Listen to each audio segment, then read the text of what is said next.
sih cara para guru itu cara guru mengasah kemampuan kita sebagai seorang siswa? Cara guru mengasah kemampuan siswa itu berbeda-beda. Guru bahasa Indonesia cara mengasahnya seperti ini, guru bahasa Inggris seperti ini, guru matematika seperti ini, guru kimia seperti ini. Jadi kalau bicara cara mengasah kemampuan itu, guru mempunyai cara masing-masing dalam mengasah.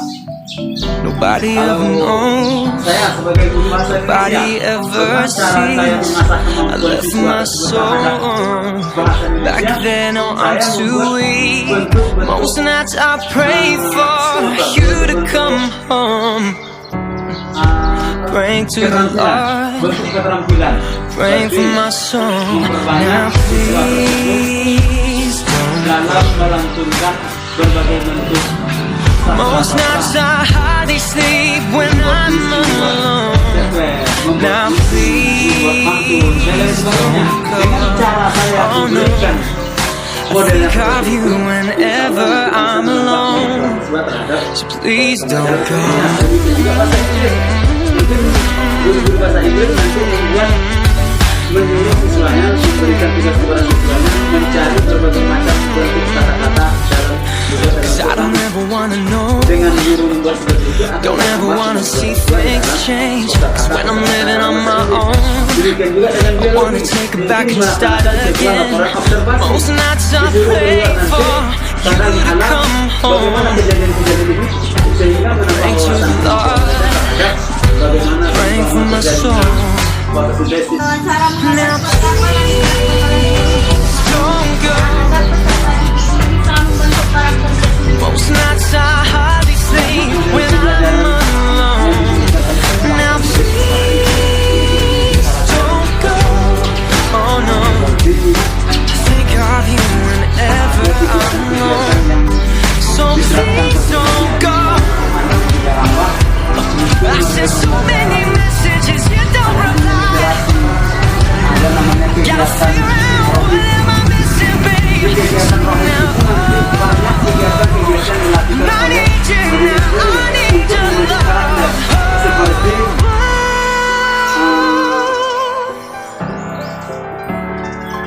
Now please don't go. I said, well, most nights I hardly sleep when I'm alone. Now please don't go. Oh no, I think of you whenever I'm alone. So please don't go. So please don't go.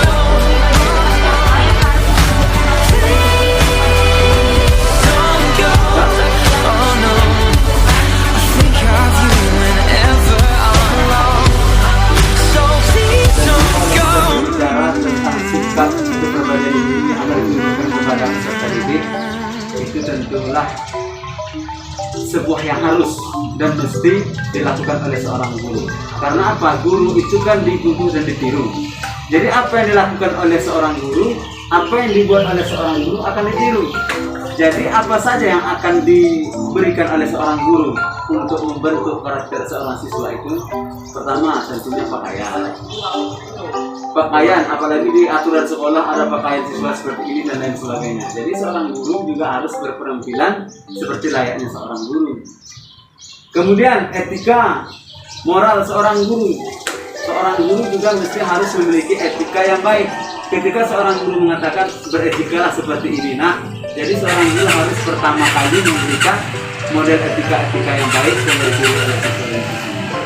Kemudian cara berbicara, tutur kata, itu akan menjadi sebuah patokan bagi seorang siswa untuk ini.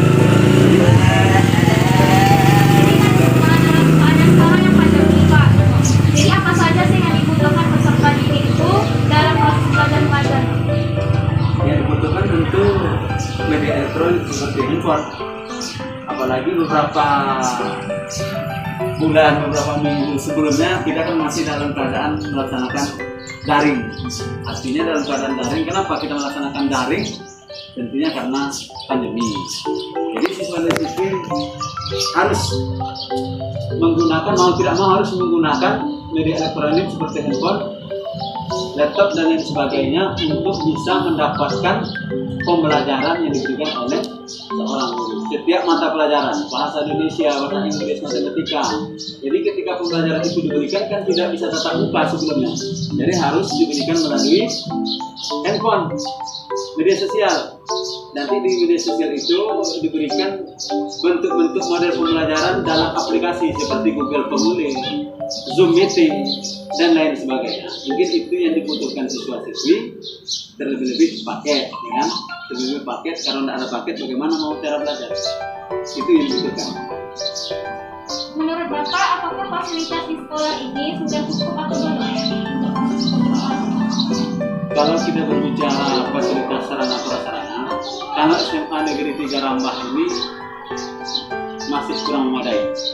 Kenapa? Karena sejak tahun 2015 SMA 3 berdiri, kita belum punya gedung sendiri.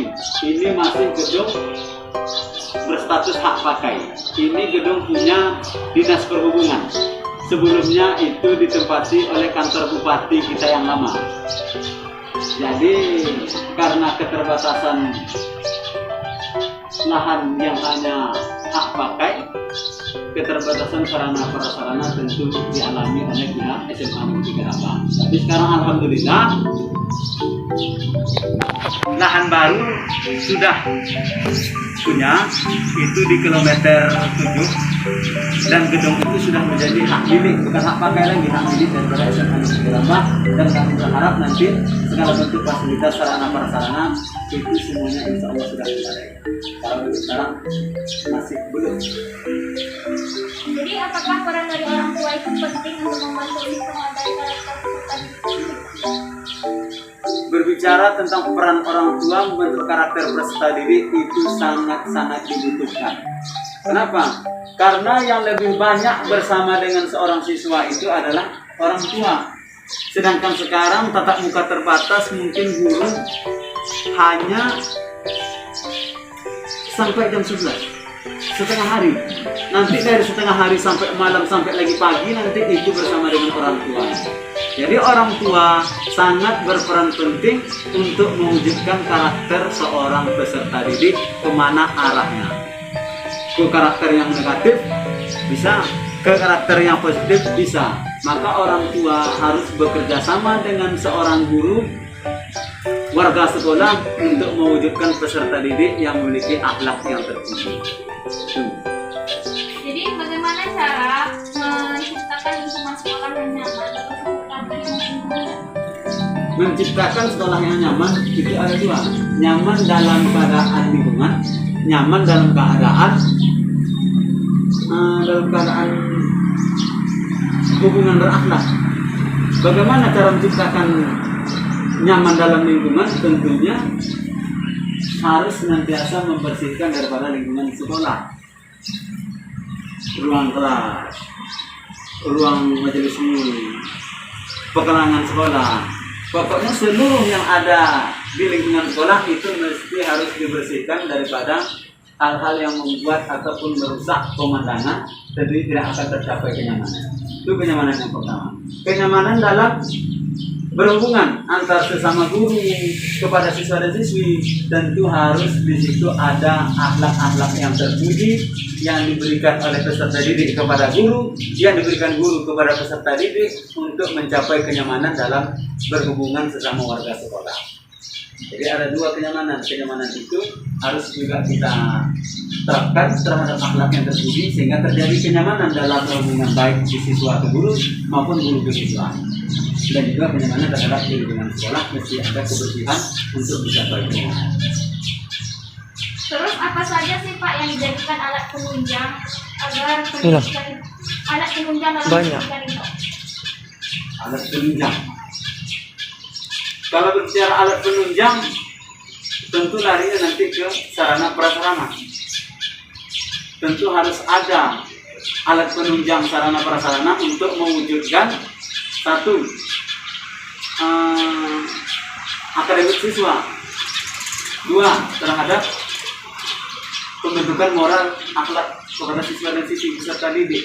Jadi alat penunjang itu sangat dibutuhkan untuk mewujudkan karakter daripada siswa tersebut, terlebih-lebih terhadap prestasi akademik. Karena itu berhubungan nanti mungkin terhadap kesediaan komputer untuk menambah wawasan terhadap TIK, ruang perpus dan lain sebagainya. Itu termasuk alat penunjang untuk mewujudkan sistem pendidikan. Orang guru itu disebut juga sebagai agen perubahan gitu Pak. Apa Bapak setuju atau enggak guru disebut sebagai agen perubahan, dan apa makna dari agen perubahan itu? Kalau kita berbicara agen, berarti agen ini adalah orang yang memberikan dampak positif terhadap siswa dan siswi. Umpama apa contohnya? Agen minyak tanah, dia agennya, dia yang memasokkan semuanya.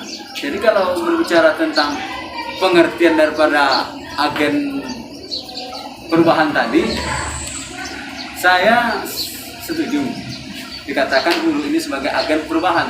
Kenapa? Karena yang namanya agen itu kan tidak satu. Seumpama siapa namanya tadi? Ripaldi agen minyak tanah. Ripaldi tidak hanya memberikan minyak tanah kepada Yola, atau Riyadi sebagai agen hanya ke Yola terus, tidak.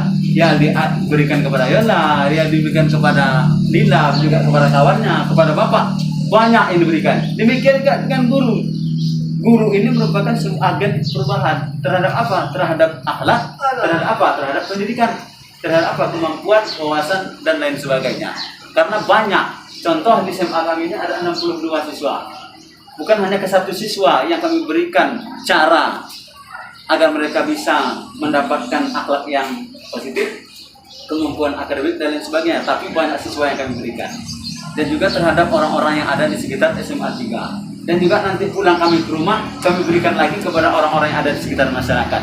Jadi seorang guru ini insya Allah merupakan agen perubahan terhadap akhlak terlebih utamanya, dan tentunya terhadap kemampuan ilmu pengetahuan wawasan. Pak, kami boleh nanya nggak Pak, berapa jumlah pendidik sama peserta didik di sekolah? Jumlah pendidik dan peserta didik, kalau pendidiknya itu 19 termasuk dengan TU dan penjaga sekolah. Sedangkan untuk peserta didiknya itu ada 62. Nanti kami boleh minta buktinya nggak Pak, untuk bukti observasi?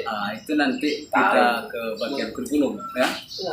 Kalau Bapak mungkin nanti bagian wawancara saya oke. Kalau bagian itu nanti ke pihak kurikulum, karena yang memegang data-data itu pihak daripada kurikulum dan nanti bagian tata usahanya. Nanti kita melapor nanti ke bagian tersebut ya. Baiklah Pak, di sini kami akan melanjutkan sesi tanya jawab dalam sistem wawancara. Pertanyaan yang pertama yaitu, menurut Bapak, keterbatasan guru yang terampil itu dapat menghambat proses pendidikan yang ada di sekolah, yang terkhususnya di sekolah SMA 3 Lambar ini atau tidak? Itu yang kita bahas sebelumnya tadi, berbicara tentang keterbatasan keterampilan seorang guru bisa tidak menghambat kemampuan daripada siswa. Itu kita larikan lagi kepada siswa dan siswi yang tersebut. Terkadang guru yang A terampil,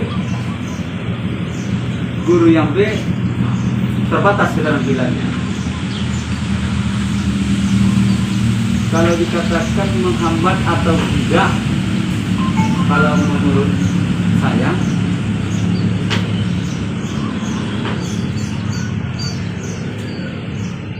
larinya itu nanti kepada siswa dan siswi tersebut. Kalau siswa-siswinya itu termasuk kategori siswa yang memiliki kognitif pengetahuan juga tinggi, terampil tidak terampilnya seorang guru, dia akan tetap cepat menangkap dari apa yang diberikan.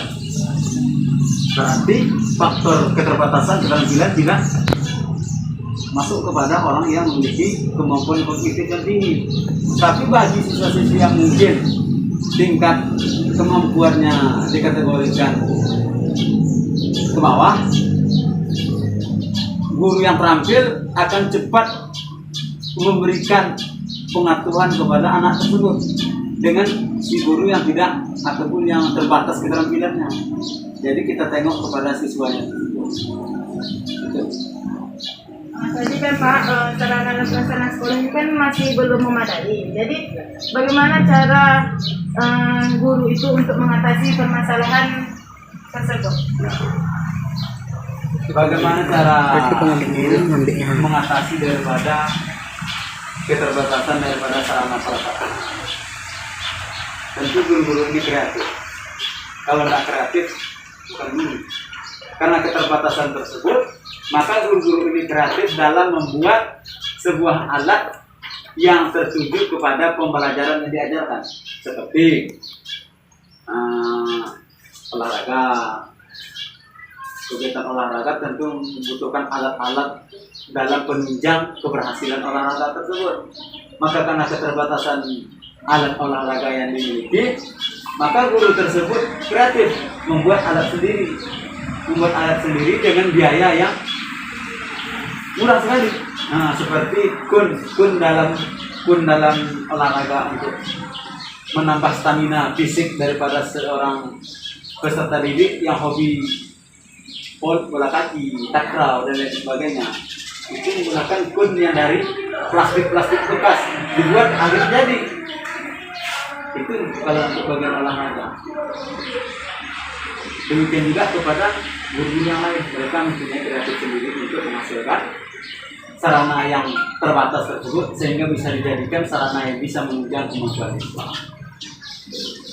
Menurut Bapak, apakah di sekolah ini sudah tercukupi dana pendidikannya atau belum tercukupi? Dana pendidikan? Kalau berbicara tentang dana pendidikan, Bapak agak tidak bisa menjawab. Kenapa? Karena Bapak kan bagian tersebut. Nanti ada sekolah di bagian itu, bagian bendahara sekolah. Jadi masalah dana itu nanti ada bagiannya. Wawancara langsung nanti. Menurut Bapak, yang di sekolah ini itu minat peserta didik dalam kemampuan literasi itu sudah baik atau masih perlu ditingkatkan? Literasi, tingkat antusias literasi peserta didik, kalau menurut saya sepanjang perjalanan sekolah 2015 sampai sekarang 2021, tingkat antusias literasi mereka dikategorikan sudah baik. Kenapa? Karena sekolah ini kan ada namanya kegiatan literasi. Itu nanti di satu hari dalam satu minggu tersebut, di paginya mungkin sekitar 15 menit yang itu akan diadakan literasi. Nah, literasi itu membaca buku-buku tentang pengetahuan, buku-buku tentang. Terkadang guru yang A terampil, guru yang B terbatas keterampilannya. Kalau dikatakan menghambat atau tidak, kalau menurut saya